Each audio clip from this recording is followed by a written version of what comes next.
I mean, he works his ass off. The guy can fight. He's a world champion, but just because you can fight and just because, like, it doesn't really mean, like, doesn't make you like a man, And there's these moments when, like, you see kind of like past, hey, I could fight. He works his ass off, like Costa.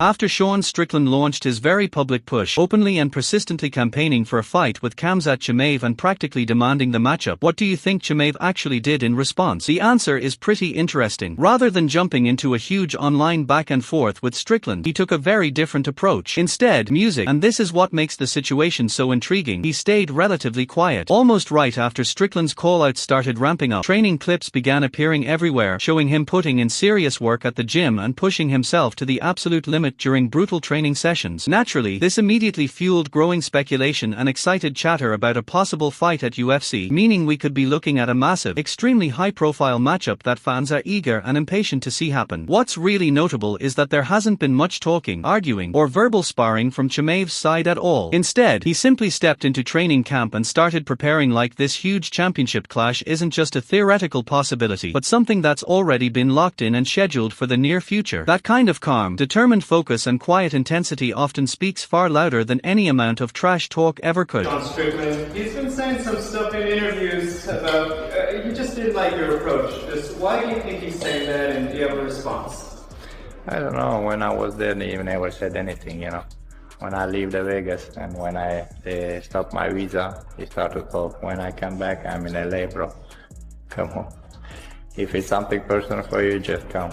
I'm here whenever you want. The most straightforward way Khamzat Chimaev usually responds to Sean Strickland and his non-stop callouts and constant taunts on social media is pretty direct. For example, when Strickland labeled him soft or questioned his toughness, even claiming there was no way Chimaev would actually step in and fight him. So how did Chimaev react? He answered with a clear, no-nonsense challenge aimed straight at Strickland. He told Strickland to be patient for now, to hold off and wait until his complicated visa situation is completely cleared up and fully sorted out. And once everything is legally resolved, they'll truly settle the issue, but not through tweets, interviews, or online posts. Instead, they'll handle it with their fists and music, their punches inside the octagon, where it actually matters the most. That's exactly how a dispute like this should be decided between two elite, world-class fighters who both genuinely believe they are the very best in the division. On Strickland next. Guys, there's no debate. And I had 24 hours to think about this.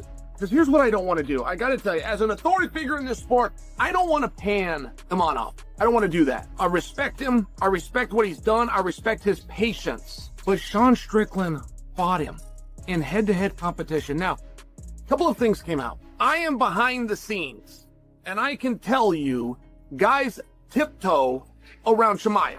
Guys are scared of Chimaev. He has a presence.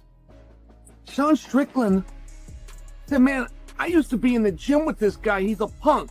Ask the people that were there. Sean Strickland said, when I come into a gym, I go find the biggest, baddest dude, and that's who I spar with. When Chimaev comes in the gym, he finds the easiest opponent. Chael Sonnen, always known for delivering thoughtful breakdowns, explained that he actually spent an entire day sitting down and carefully studying this potential matchup from every possible angle. He wanted to make sure his final opinion wouldn't unintentionally lean toward anyone's private interests, personal relationships, or hidden motivations within the fight business. Chael also spoke about the fascinating reactions and behavior shifts is noticed from other fighters whenever Khamzat Chimaev is physically present around them. According to him, Chimaev carries this unmistakable and almost tangible aura of dominance that naturally demands attention and respect from everyone sharing the room with him. Sonnen further brought up some earlier comments that originally came from Sean Strickland himself regarding their past training sessions together at the gym. Strickland once famously claimed, and it was clearly a pointed remark toward Chimaev's mindset, that when he trains, he always searches for the toughest partners available. He deliberately aims for the most grueling and punishing sparring rounds possible. In contrast, he portrayed Chimaev as someone who might prefer lighter, easier rounds where he isn't being pushed to the absolute limit. That statement effectively turned into a direct public challenge toward Chimaev's toughness and durability, and it's coming from a fighter widely recognized throughout the MMA world for his incredibly brutal, no-holds-barred mentality when it comes to both training and competing. Respect in everything that Fluffy Hernandez did.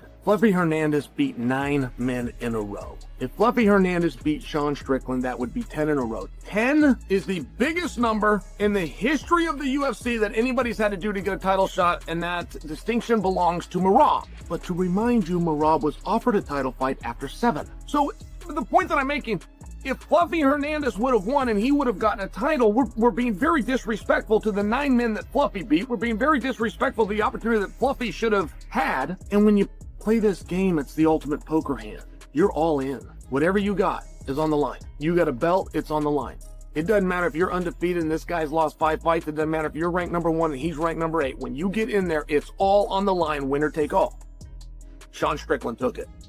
Chael Sonnen really digs into this side of the debate, carefully explaining why the argument actually carries so much importance. But Sonnen wasn't finished sharing his thoughts on the matter. He also expanded the discussion to the much bigger picture surrounding this possible fight, pointing out the serious consequences and long-term implications tied to a matchup like this, and what it could mean for the entire division. Chael emphasized a key principle about meritocracy in combat sports. When you closely examine a fighter's climb toward championship contention, especially someone who has repeatedly endured brutal preparation, accepted the physical dangers and career risks involved, and steadily defeated every crucial must-win opponent along the way, there's something important to recognize. If that fighter is denied the title opportunity they worked for, you're not simply disrespecting that individual competitor. The deeper issue is that it also unintentionally diminishes every opponent they previously beat and every difficult challenge they had to overcome in order to reach that elite level of competition. Sonnen pointed to a powerful statistical example involving long winning streaks throughout the history of Ultimate Fighting Championship, carefully illustrating just how incredibly difficult and rare it truly is in such a brutally competitive sport to stack together that many victories against top-tier opposition. His central argument becomes very clear once you consider the bigger implications. When a serious athlete steps into a high-stakes main event, risks their ranking and reputation, and then comes out as the clear winner through their performance, that achievement should carry real weight and meaningful consequences regarding title opportunities. In this specific situation, and this is why Chael feels strongly about it, Sean Strickland delivered a dominant performance in his most recent fight against dangerous competition. He put everything he had built on the line and risked his reputation because of that undeniable victory that few can argue with. Sonnen firmly believes Strickland legitimately deserves to face Khamzat Chimaev next in a matchup with clear championship implications. Now, I do want to say,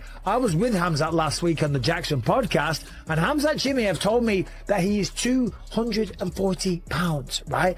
What do you weigh right now, Khamzat?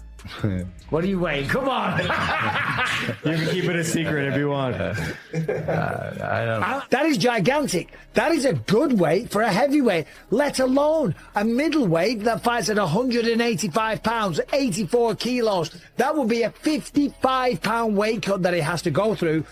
And by the way, he didn't look fat. He looked to be in really good shape, and he's down there in Newport Beach, California, training, running on the beach every single day. The man is working out hard, but there's no talks of a title fight. In fact, I asked him, who will you be fighting? And he said, brother, I don't know. Sean Strickland absolutely needs to be granted a genuine title opportunity. And when it comes to differing opinions surrounding this topic, Michael Bisping, who is well known for being candid and never shying away from sharing his honest views, also weighed in with some strong thoughts about the entire Strickland versus Khamzat Chimaev situation. And there's no doubt about it, Bisping is completely on board with the fight happening. During a recent podcast appearance, Bisping revealed that he had actually spoken with Chimaev not long ago, and one surprising detail from that conversation immediately stood out. According to Bisping, Chimaev is currently walking around at roughly 240 pounds, which is extremely heavy for someone competing in the middleweight division. Bisping strongly stressed just how significant that weight difference can be for a professional athlete who normally fights at 185 pounds. Dropping that much weight isn't simply difficult or uncomfortable. It's an incredibly demanding and exhausting process that can seriously drain the body and potentially affect both performance and overall health. That said, Bisping did clarify one important thing. Chimaev isn't out of shape or letting himself go. In fact, is actively training in Temecula, California, staying sharp and putting in consistent work inside the gym. However, there's still a complication here. At the moment, there isn't an officially confirmed championship fight scheduled for Chimaev yet. Even though he holds the middleweight title, he still doesn't have a clearly announced next opponent. Because of that, Bisping strongly believes the top priority should remain focused on defending the belt he already owns, rather than possibly moving up too quickly to another division like light heavyweight and creating even more uncertainty in an already complex middleweight landscape. He has some words, and Sean Strickland has beaten him before, beaten via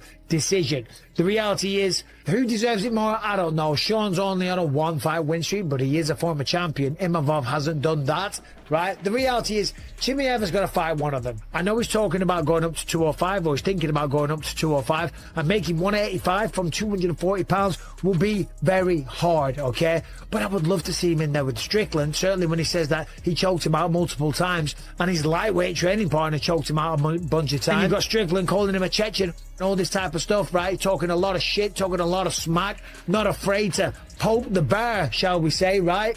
That fight's got to happen. I want to see it. You want to see it. The whole world would love to see it, right? So I think he's got to stay at 180. Michael Bisping then went deeper into the complicated situation surrounding Sean Strickland and the other serious contenders in the division. In particular, he brought up the extremely dangerous rising talent Nassourdine Imavov, who has been putting together impressive performances and cutting through opponents lately. Bisping openly admitted that Imavov is a highly dangerous competitor, fast, technical, and extremely skilled, with an exciting fighting style that makes him a real threat to anyone currently competing at that weight. Yet, and this is where his key argument comes in, Bisping quickly reminded everyone of one very important fact. Strickland has already faced Imavov in the past, and he defeated him convincingly when they fought. That history led Bisping to raise a straightforward and logical question for anyone doubting Strickland's claim to a title opportunity. Who truly has the stronger and more legitimate case for a shot at the belt right now? Bisping pointed out that although Strickland is currently riding the momentum of a single victory following his most recent win, which on its own is already a significant achievement, there's another major factor that adds serious credibility to his resume. He's a former champion in the Ultimate Fighting Championship, and that status naturally carries substantial weight when evaluating a fighter's standing and overall accomplishments. Finally, and Bisping kept circling back to this idea throughout his entire discussion, he repeatedly emphasized what he sees as the central point of the entire debate. Khamzat Chimaev absolutely needs to defend his title against one of the very best middleweights in the world, and judging by the growing tension between the two fighters, it's obvious that a showdown with Strickland is exactly the fight fans want to see. Their increasingly public rivalry, the clear hostility, and the genuine personal dislike between them are precisely what make this potential matchup so compelling and highly anticipated. But is he the contender, do you think, next for the title in your mind that could potentially have the most challenge to Khamzat out of the possible contenders right now? Oh, it's hard to say. Like, I definitely think he has an argument now, especially because he's beaten Imavov and because of the way he put away Fluffy. But honestly, it's anybody's guess. You know, it's anybody's guess. The title fights and like contenders and that whole conversation is just so.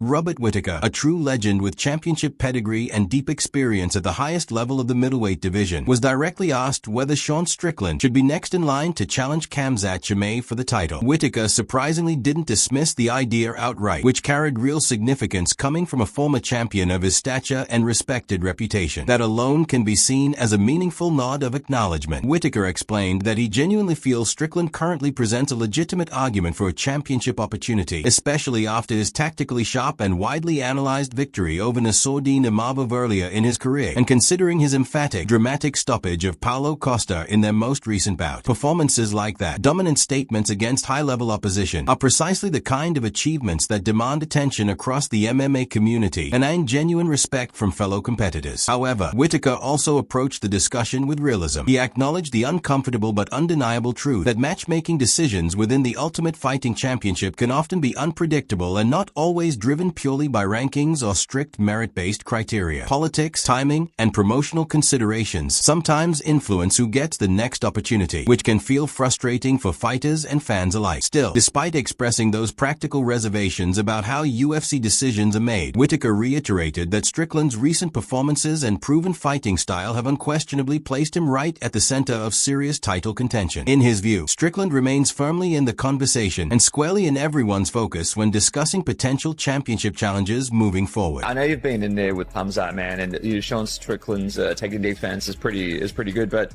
we haven't seen him in there against, like, would you say Fluffy and Khamzat, it's two different levels when it comes to the grappling, would you say, like in terms of the way, the strength, and yeah. Absolute night and day.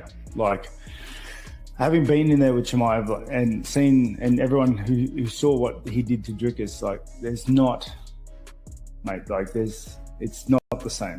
It is not. And as the discussion naturally progressed toward the exact dynamics of a potential fight between Sean Strickland and Khamzat Chimaev, getting into the granular details of how such a matchup might actually play out inside the octagon, Robert Whittaker maintained his informed and seasoned perspective on the subject. He openly acknowledged that Strickland's takedown defense and wrestling-based defensive skills are genuinely strong and well-refined, representing a high-level ability that works effectively against most opponents he is likely to face. However, and this was the crucial point Whittaker wanted to emphasize, he firmly stated that grappling with Chimaev is an entirely different challenge. It is not simply a tougher version of normal UFC-style wrestling, but something operating on a distinct level of difficulty and dominance. Whittaker expressed this view from direct first-hand knowledge, having previously shared the octagon with Chimaev and experienced his pressure up close. Because of that experience, he understands precisely what it feels like to contend with such overwhelming grappling control. Whittaker even described aspects of what Chimaev did during their fight, referencing his encounter with Dricus du Plessis and outlining the remarkable level of control Chimaev displayed. He spoke in clear and direct terms about the supremacy of that grappling ability, noting that it created a degree of physical pressure and positional dominance unlike anything Strickland has faced throughout his career. According to Whittaker, this represents a fundamentally different category of challenge, one that operates at a level of intensity and technical control beyond the standard middleweight competition within the Ultimate Fighting Championship.